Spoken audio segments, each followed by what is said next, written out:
Are you ready to make your dreams a reality? Leveling up your life and manifesting your dreams is 100% about developing a mindset to manifest your dreams while maintaining happiness along the way. So in this video, I'm going to share my 3-step formula to manifesting your dreams and how I use these steps in my own life. The first step in the process is to clarify your intentions, your goals, and your dream life. So I created a planner, the Mod Ambition Planner, and the Goal Planner. It walks people completely through this. If you don't have the Mod Ambition Planner, you can do a couple of exercises to help you clarify your intention. What are your values and what are your goals? The first exercise they call a eulogy exercise to help you clarify your values. So imagine you have passed. So this is a little bit dark, but it's helpful. Imagine you have passed and you're at your funeral and they are giving your eulogy. What would you want them to say about your life? What would you want people to speak about when it comes to what you did in your life, what you represented, how you showed up, and who you were? So write that down. What would you want the eulogy to be at your own funeral? And then after you do that, go back and read it and think about what were the values in there that were highlighted. What were some of the themes about what's most important to you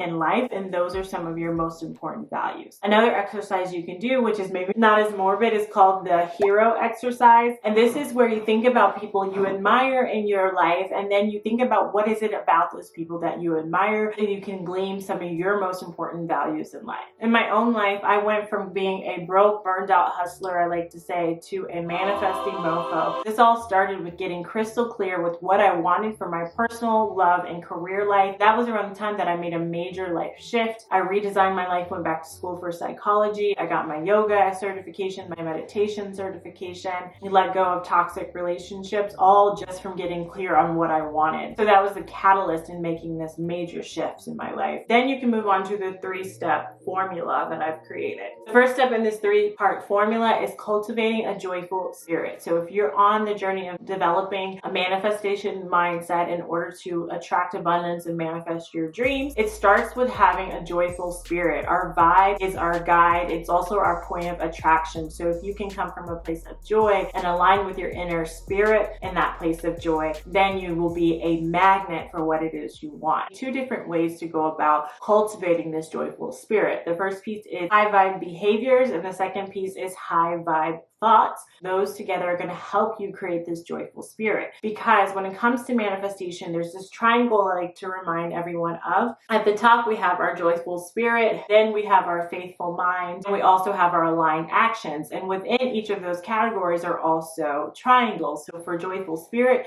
you have your spirit at the top, which is your joy, your emotions, right? What you want to feel.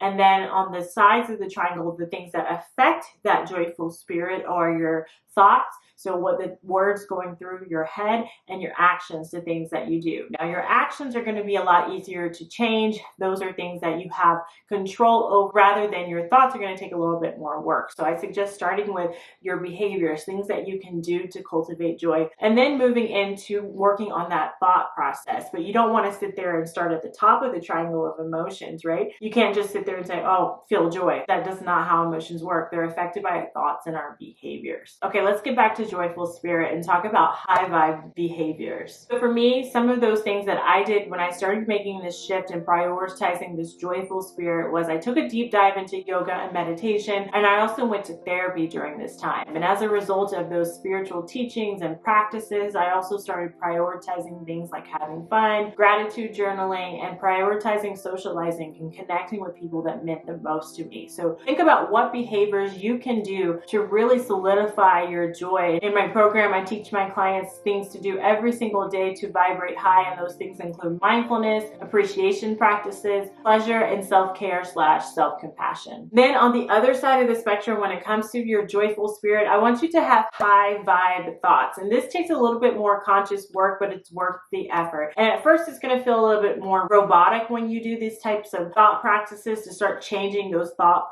patterns. But the more you do it, automatically start to thinking more in the positive. If you've read that book, Hardwiring Happiness, you know all about this. So we're going to start hardwiring your brain to vibrate high and to be more joyful. For me, when I made this life shift, it was starting with addressing my inner critic and those intrusive thoughts. So I have mentioned on this channel before that I have OCD. So instead of just powering through those intrusive thoughts that I get with OCD, so I don't have compulsions, but I do have have what they call intrusive thoughts.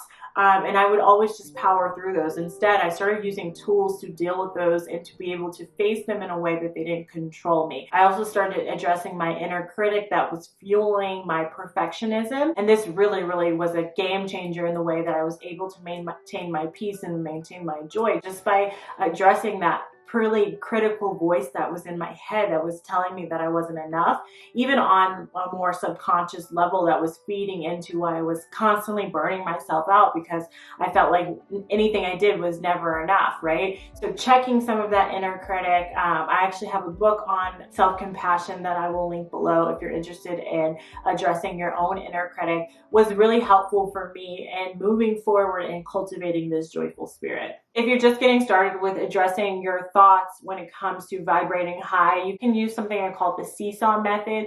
This is just a straightforward way to restructure any negative thoughts that come up throughout the day. So when it comes to restructuring your negative thoughts, you're not going to walk around and try to monitor all your thoughts. I don't know, we have thousands of thoughts a day. That's just impossible. But what you are going to do is you're going to tune into anytime you feel any type of negative emotion and use that as your sign to check in with your thoughts, the words that are going through your head. And these thoughts are either going to be unhelpful or they're going to be untrue.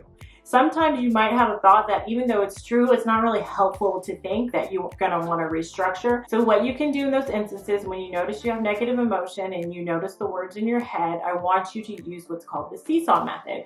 Essentially what you're going to do is you're going to take two positive refuting facts. So you're going to start with the thought, let's say we have a negative thought of you look in the mirror and you're just feeling like, ugh. You notice the emotion of feeling insecure. And the thoughts in your head are, I've gained way too much weight. And you can say, I sometimes think, and then you're going to insert that negative thought, and then you're going to do a seesaw, two positive facts that refute that negative thought. So I sometimes think I've gained too much weight, but I am beautiful at no matter what weight I am. So that's one fact. And the second fact is God loves me no matter what. So you say two positive things that refute that. That's why it's called the seesaw. You want to put one side of the seesaw heavier, so it outweighs that negative thought. So start practicing this. Like I said, it's going to feel more robotic in the beginning when you first do it, but then eventually your mind will start doing this on its own and you won't even have to think about it, and it's going to help you vibrate high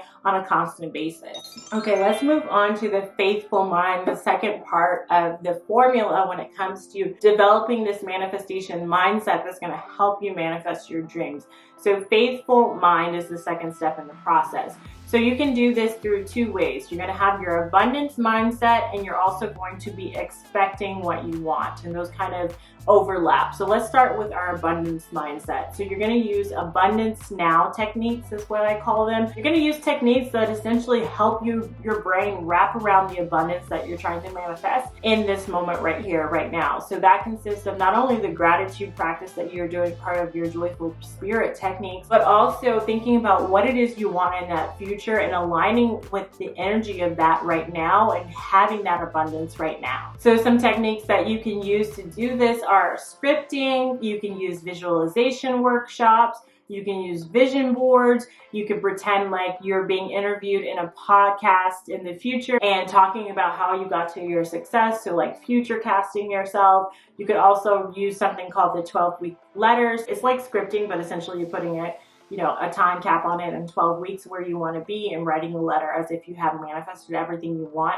12 weeks from now. So like I said, this was a crucial piece in my shift. So once I decided what I wanted and took a deep dive in my life, going from that burned out hustler to really manifesting so many of my dreams, this is the time that I started doing yearly vision boards and writing letters to God and scripting and utilizing all of these techniques. It became a ritual for me yearly, and I've infused all of those techniques into the goal planner that I created for my ambition. This helped me continue on in the development of that manifestation mindset in the beginning. I mentioned in your faithful mindset, you're going to have your abundance now techniques, but you're also going to have your abundance mindset, which includes expecting expecting, overcoming, and accepting. So this is really how you have the mindset of believing in what it is that you're trying to manifest. I have a whole video on how to overcome your limiting beliefs, which I will link in the description below. But in my own life, my faith as a Christian has really fueled my ability to believe in my abundance. So being able to know that I am co-creating with my higher power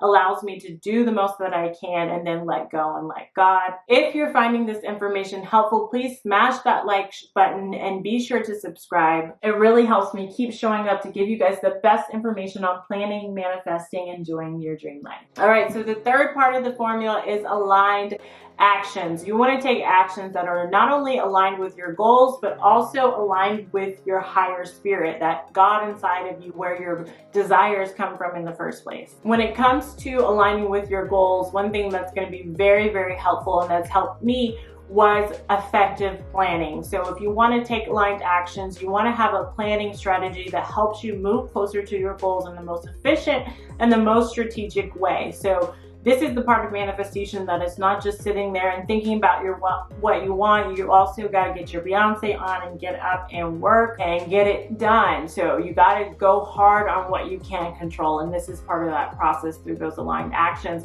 And by using effective planning strategies, by breaking down your goals into smaller chunks, digestible things that you can do, and then going hard on those things, you're going to be able to align your actions more easily, which is why I created the Mod Ambition Planner in the first place. It's really a goal planner, and then I infused the 90-day planner with effective strategies to help you align with those goals that you set in the goal planner as well. So if you're looking for ways to level up your planning when it comes to manifesting, be sure to consider the Mod Ambition Planner. Then you also have actions that you want to take that are going to keep you aligned with your spirit. So many times during life, we can just be out there hustling, or we can just be out there flailing, or trying to find love, or trying to, manifest abundance, financial abundance, but we're not taking the time to really slow down, pause, and make sure that you're not just going through the motions, but that you are aligned with who you truly are, which is divine being, which is a spirit in a human body. So you want to take time and take actions that are keeping you aligned with your inner spirit, your true self. Things for me throughout my life that have brought me closer to my spirit and keep me aligned are prayer, using my devotional, doing things like yoga and meditating, and also I would just say listening. My higher power, the God I serve, has a way of bringing me back to Him when I have strayed, and my job is to be able to listen to those clues and to say, whoa, I haven't been taking the time to meditate, or I've been rushing through my meditations and haven't been really allowing myself to settle in and hear my inner spirit or hear my inner observer. I haven't been taking the time to pray like I used to get on my knees and pray. So I will get those messages from God and the relationship that I have with God. It may look different for you, but whatever it is, having those moments and those ways to know when you have strayed from being aligned with your spirit, and then doing the work, taking the actions to get back into some sort of routine, having some sort of daily time that you set aside to do things like yoga, meditate, pray, all those things, whatever those things are for you that make you feel closer to who you truly are. That could be gardening for you. That could be painting, whatever that is, to get you really aligned with disconnecting from the noise of life and realigning with what really matters and with who you truly are. And as we're talking about aligned actions, I'll mention, as I had mentioned at the beginning of the video, I do have a free resource for you. It's called the 12-week year cheat sheet. It has a summary of the book, The 12-Week Year, as well as a principle that you can use to implement and take these aligned actions that we've discussed. You can check it out in the description. And now that you have the foundation of a manifestation mindset, if you're looking for ways to actually implement these strategies into your everyday life in a seamless way using your paper planner, I've linked a video I did on just that for you to watch here. If you like this episode, please subscribe or follow the Mod Ambition podcast. Cheers to planning, manifesting, and enjoying your dream life. And until next time, namaste.